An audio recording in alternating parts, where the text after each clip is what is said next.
میرے پیارے پاکستانی بھائیوں بہنوں بزرگوں بچوں،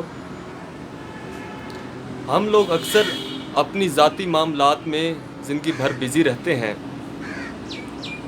کیا یہ غلط سوچ ہے کہ جس طرح اللہ پاک کی ذات یکتا کے علاوہ کوئی بھی چیز اکیلی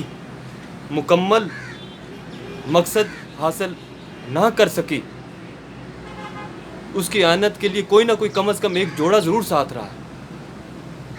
اپنی آنکھوں، کانوں، ناک، ہاتھوں اور ان جوڑوں کو ہم دیکھ سکتے ہیں۔ ہم ایک ترازو کا بھی ایک جوڑا دیکھ سکتے ہیں۔ ہماری ذاتی زندگی میں ہماری فیملی کی ڈیوٹیز، ہماری اسٹڈیز، جاب،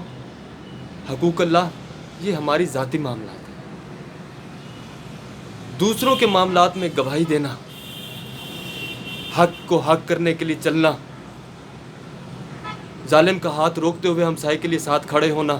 یہ دوسروں کے کاموں میں بھی حصہ لینا ترازو کا دوسرا پلڑا ہے، اور ایک ترازو کے ساتھ زندگی نہیں چل سکتی جب تک ہم دوسروں کے معاملات میں، چاہے اسے آپ عملی سیاست کہہ لیں، چاہے اسے اسلامی تاریخ میں مسجدوں میں نماز کے بعد اکٹھ کر کے لوگوں کے مسائل کا ذکر کرنا کہہ لیں، اس کے بغیر ترازو کا دوسرا حصہ، جب تک ہم دوسرے کے کاموں کے اندر بھی میل جول اور برابر حصہ نہیں لیں گے، خاص طور پہ نوجوان، ہماری ذاتی زندگی بھی ڈسٹرب رہے گی،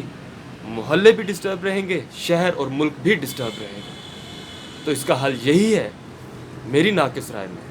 کہ ہر انسان کو، ہر مرد عورت کو، ہر بچے بزرگ کو اپنی لائف کا بھی کام کرنا ہے، جمع دوسروں کے اجتماعی کاموں کے لیے بھی چلنا اور ہمت کرنا اور پہنچنا، اپنا فرض ادا کرنا برابر، اور ترازو کا دوسرا پلڑا ماننا ہے۔ پرابلم تب فوری اور ہمیشہ کے لیے ختم ہو سکتا ہے آپ کی اچھی رائے کی، شائستگی کے ساتھ رائے کی امید کے ساتھ، اور دلیل کے ساتھ رائے کی امید کے ساتھ۔